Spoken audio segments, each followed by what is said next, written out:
भगवान श्री रमण महर्षि को मेरा शत शत नमन। भगवान श्री रमण महर्षि ने योग वशिष्ठ के सार सूत्रों की व्याख्या को बहुत ही सुंदर सरल भाषा में समझाया। आइए सुनते हैं उसका 10वां अध्याय निर्वाण। पहला सार सूत्र, इंद्रियों के उनके विषयों के संपर्क से परम आनंद का अनुभव नहीं किया जा सकता। सर्वोच्च अवस्था वह है जिसमें एक केंद्रित जांच के माध्यम से मन को नष्ट कर दिया जाता है। दूसरा, इंद्रियों के अपने विषयों के संपर्क से उत्पन्न होने वाला आनंदहीन होता है। इंद्रिय विषयों के साथ संपर्क बंधन है, इससे मुक्ति ही मुक्ति है। तीसरा, अस्तित्व और अनस्तित्व के बीच शुद्ध अवस्था प्राप्त करें और उसे पकड़ें। आंतरिक या बाहरी दुनिया को स्वीकार या अस्वीकार ना करें। चौथा, सदैव चेतन और जड़ के बीच की उस सच्ची वास्तविकता पर निर्भर रहें जो अनंत आकाश रूपी हृदय है। पांचवा, ज्ञाता और ज्ञेय में विश्वास को बंधन कहते हैं। ज्ञाता ज्ञात से बंधा हुआ है, तब वह मुक्त हो जाता है, तब जानने के लिए कुछ भी नहीं रहता। छठा, अतीत की अव्यक्त इच्छाओं वासनाओं के साथ दृष्टा दृश्य और दृष्टि के विचारों को त्याग कर हम उस आत्मा पर ध्यान करते हैं जो कि आदिम प्रकाश है, जो दृष्टि का आधार है। सातवां, हम शाश्वत स्व का ध्यान करते हैं, रोशनी की रोशनी जो अस्तित्व और गैर अस्तित्व के दो विचारों के बीच स्थित है। आठवां, हम उस चेतना स्वरूप आत्मा का ध्यान करते हैं जो हमारे सभी विचारों का फल देने वाला, सभी उज्ज्वल वस्तुओं का प्रकाशक और सभी स्वीकृत वस्तुओं की सबसे दूर की सीमा है। नौवां, हम उस अपरिवर्तनीय आत्मा अपनी वास्तविकता पर ध्यान करते हैं जिसका आनंद दृष्टा और दृश्य के बीच निकट संपर्क के कारण मन में उत्पन्न होता है। 10वां, यदि कोई उस अवस्था का ध्यान करता है जो जागृत अवस्था के अंत और नींद की शुरुआत में आती है, तो उसे सीधे अक्षय आनंद का अनुभव होगा। 11वां, चट्टान जैसी अवस्था जिसमें सभी विचार स्थिर होते हैं और जो जागृत और स्वप्न अवस्था से भिन्न होती है, वह व्यक्ति की सर्वोच्च अवस्था होती है। 12वां, मिट्टी के बर्तन में मिट्टी की तरह सर्वोच्च भगवान जो अस्तित्व और अंतरिक्ष जैसी चेतना और आनंद है, हर जगह वस्तुओं से अलग अलग मौजूद है। 13वां, आत्मा विचार की लहरों से उत्तेजित चेतना के एक असीम सागर के रूप में स्वयं चमकती है। 14वां, जिस तरह समुद्र पानी के अलावा और कुछ नहीं है, उसी तरह चीज़ों की पूरी दुनिया अनंत अंतरिक्ष की तरह सभी कोनों को भरने वाली चेतना के अलावा कुछ भी नहीं है। 15वां, ब्रह्म और अंतरिक्ष अपनी अदृश्यता, सर्वव्यापकता और अविनाशिता में समान है, लेकिन ब्रह्म भी चेतना है। 16वां, सर्वत्र मधुर अर्थात आनंदमय शुद्ध अमृत का एक ही तरंग रहित और अगाध सागर है। यह सब सचमुच ब्रह्म है, यह सब आत्मा है। ब्रह्म को मैं एक चीज़ हूँ और यह दूसरी चीज़ हूँ में मत बांटिए।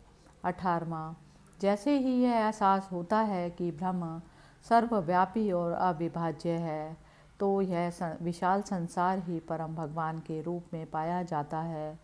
19वां, जो यह जान लेता है कि सब कुछ ब्रह्म है, वह वास्तव में ब्रह्म बन जाता है। अमृत पीने से कौन अमर नहीं हो पाएगा। 20वां, यदि तुम बुद्धिमान हो तो ऐसे दृढ़ विश्वास से तुम यह ब्रह्म बन जाओगे, यदि नहीं तो बार बार कहे जाने पर भी यह प्रसाद की तरह बेकार राख में डाल दिया जाएगा। 21वां, भले ही अपने वास्तविक सत्य जान लिया हो, फिर भी आपको हमेशा अभ्यास करना होगा। केवल कटक फल शब्द बोलने से पानी साफ नहीं हो जाता। 22वां, यदि किसी को दृढ़ विश्वास है कि मैं अविनाशी वासुदेव नामक सर्वोच्च आत्मा हूँ, तो वह मुक्त है, अन्यथा वह बंधा रहता है। सब कुछ यह नहीं। 23वां सार सूत्र, सब कुछ यह नहीं के रूप में समाप्त करने के बाद सर्वोच्च सत्ता शाब्दिक स्थिति जिसे समाप्त नहीं किया जा सकता बनी रहती है। सोचो मैं वह हूँ और खुश रहो। 24वां, हमेशा यह जान लो कि आत्मा ब्रह्म है, एक और संपूर्ण जो अविभाज्य है। उसे मैं ध्यानी हूँ और दूसरा ध्यान का विषय है, मैं कैसे विभाजित किया जा सकता है। 25वां, जब कोई सोचता है कि मैं शुद्ध चेतना हूँ तो उसे ध्यान कहा जाता है, और जब ध्यान का विचार भी भूल जाता है तो वह समाधि है। 26वां, आत्मजांच के ज्ञान के गहन अभ्यास के माध्यम से प्राप्त मैं की भावना के बिना ब्रह्म से संबंधित मानसिक अवधारणाओं के निरंतर प्रवाह को संप्रज्ञात समाधि अवधारणाओं के साथ ध्यान कहा जाता है। 27वां, युगों कल्पों के अंत की विशेषता बताने वाली प्रचंड हवाएं चले, सारे समुद्र एक हो जाएं, 12 सूर्य एक साथ जल जाएं, फिर भी जिसका मन नष्ट हो गया उसे कोई हानि नहीं पहुंचती। 28वां, जो चेतना समस्त प्राणियों के उत्थान और पतन की साक्षी है, उसे ही परम आनंद की अमर अवस्था जानो। 29वां, प्रत्येक गतिशील अथवा अचल वस्तु जो भी हो केवल मन द्वारा देखी गई एक वस्तु है। जब मन नष्ट हो जाता है तो द्वैत का बोध नहीं होता। 30वां, जो अपरिवर्तनीय शुभ और शांत है, जिसमें यह संसार विद्यमान है, जो स्वयं को परिवर्तनशील और अपरिवर्तनशील वस्तुओं के रूप में प्रकट करता है, वह एकमात्र चेतना है।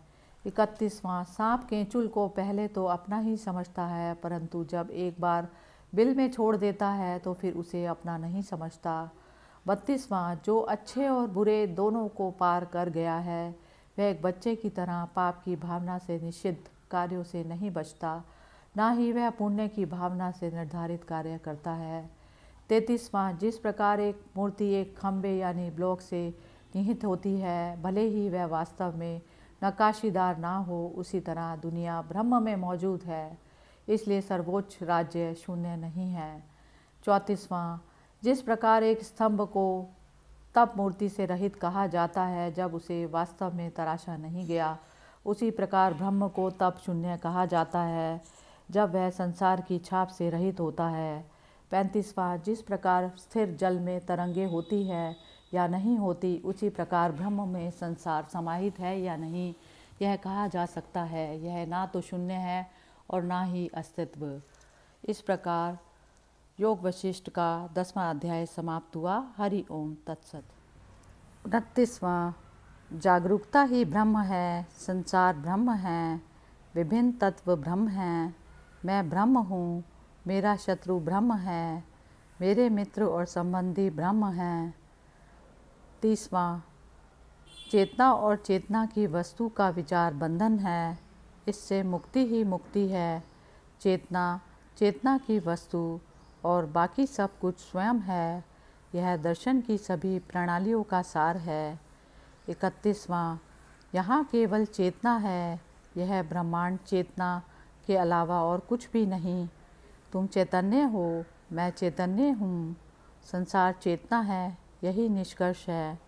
32वां, जो अस्तित्व में है और चमकता है, अर्थात अस्तित्व में है, वह सब आत्मा है। कोई भी अन्य चीज़ जो चमकती हुई प्रतीत होती है, उसका वास्तव में अस्तित्व नहीं है। चेतना केवल अपने आप चमकती है, ज्ञाता और ज्ञेय के विचार निष्क्रिय धारणाएं हैं। इस प्रकार योग वशिष्ठ का 9वां अध्याय समाप्त हुआ। हरि ओम तत्सत।